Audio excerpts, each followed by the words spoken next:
Welcome YouTube viewers, and the topic of today's video is again a dynamic programming topic, and in continuation with our series on solutions to DPV, today's solution is going to be problem 6.4, which is that we have a corrupted document.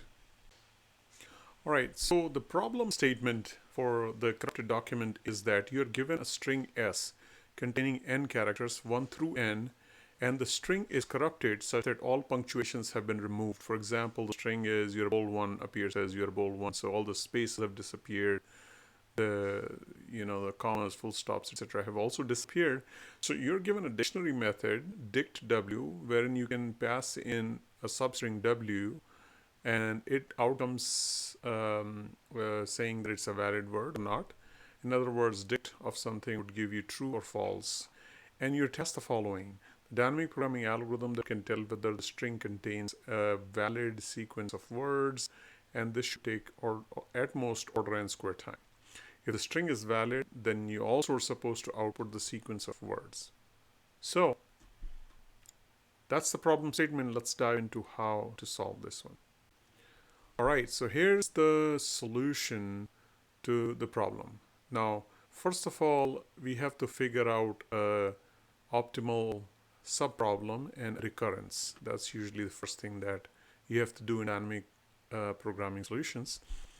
And so you can see that the recurrence here is, first of all, recognize that we create some function v of I that provides that takes values 1 or 0 or true or false, and if a string of characters S1 through Si is a valid sentence, which means it contains valid words to make up this whole sentence, then you get 1, otherwise you get a 0. And V0 is just traditionally assumed to be 1, so that the sentence right before, if you assume from our recursion perspective, anything before this sentence was always true, so that we can tag along after that beginning. And then V of I is our recursion. So in this recursion, basically for this column, I always point this out that your recursion is this column, and then you write the value. The net result of this is written at the top on this shaded line. So recursion is set up as any, and for any given I, you have to find a bunch of j's and all possible j's from where you can come to this I. And obviously the net result is that you have to figure out v of I, which is the important thing. And v of I is everything from first character to the ith character forms a valid sentence. Then v of I is that representation. And prev of I, or prev of 1, is basically given the I, what was the beginning point of that last word in that sentence. So now let's look at recursion one more time. So given any I, what you have to do is see how many ways you can arrive at how many words, because the sentence ending at I could have, the last one could be just a single character, 2 characters, 3 characters, 4 characters, 5 characters, and so on. And there are no parentheses, commas, and full stops, etc. There's no punctuation, so everything is a word. So this makes life easier. So what we expect to do is that we basically check for all possible j's, and if any of them makes a valid word, then you store that here, and you store the previous, which is the beginning part of the word, and previous of I. In this case, I happens to be 1. So actually that is that's incorrect, and I need to probably change this so that I should be 1 here and I should be 2 here. So that's a typo.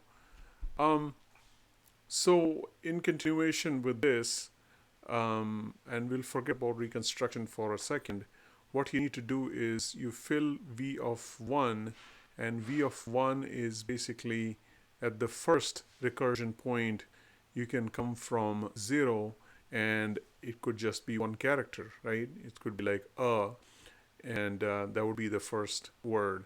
So for I equals 1, the recursion could be from 1 to 1, and the previous can only be 1, and j can only be 1. So if you come from 1, then you have to check that dict 1 to 1 is a valid word, which is the first character. And if j minus 1, and you know that v0 is 1, so for that, if the first character happened to be valid, like or I, for example, then v of 0 is always 1. And so if the first character happens to be one valid word, then it would show true here. And then all these are not valid because you're ending a first character. All these are invalid. So the net result of all this has to be, at the end of this iteration, you have to fill this up. So v of 1 is basically if any of these, which is if this one was valid, then v of 1 is true, otherwise it's false, or 1 or 0. And the previous of I, in case it was valid, would be 0 because that was the word before. So that's how you filled this one. Now you come to this one. And when you come to I equals 2, which is a typo, forgive that error here, but let's say I equals 2 is here, and in I equals to 2, you can come from j equals 1 or j equals 2.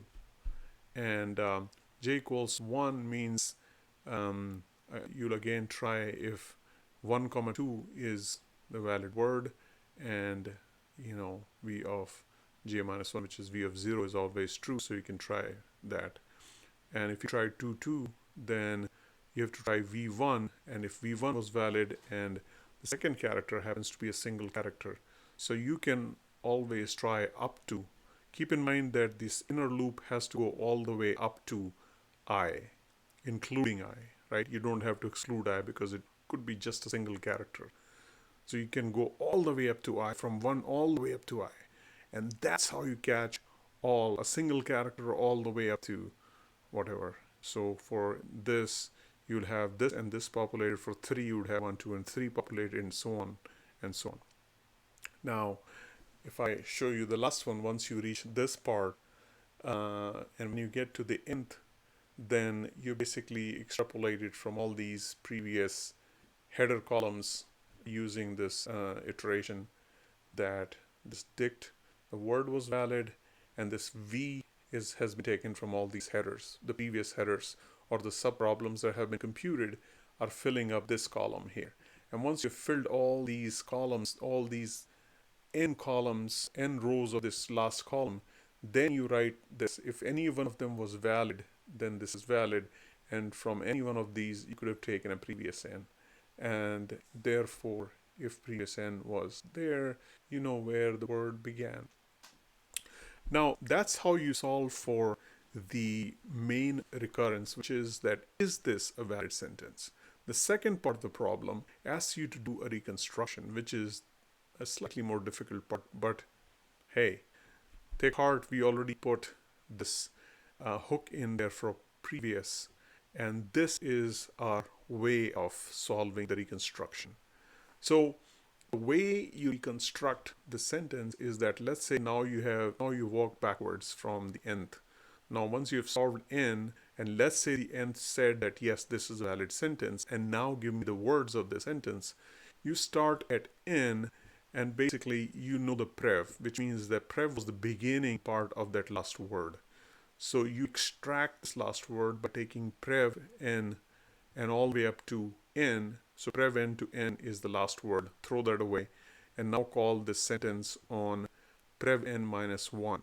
And so prev n minus 1 will then hunt for its prev, and then you'll find that word, and then go from the character before that word, and find the sentence of that word, and so on. So you walk basically backwards from this last one, and you find all the words all the way up to the very beginning, to the first character. And that's how you can backtrack and find all the words in this string. So there you have it. I think that's the answer to this solution, to this problem. And just summing up that dynamic programming, because it's a matrix of n by n, the order is n squared, and it's very efficient. It's relatively efficient. It's not linear, but it's not linear time, but it's polynomial time, and you have solved this in order n squared, And that's that. So hopefully you liked the video, and if you did, please hit subscribe, and I'll bring you more solutions in the series for DPV. Once again, I'd like to remind that dynamic programming doesn't make sense in the beginning, but if you keep trying and if you keep solving lots of problems, lots of practice, you will get better. I promise you, you'll get better, and you will ace your exams and solve problems in your professional career. So with that, thanks for watching, and until next time, bye bye.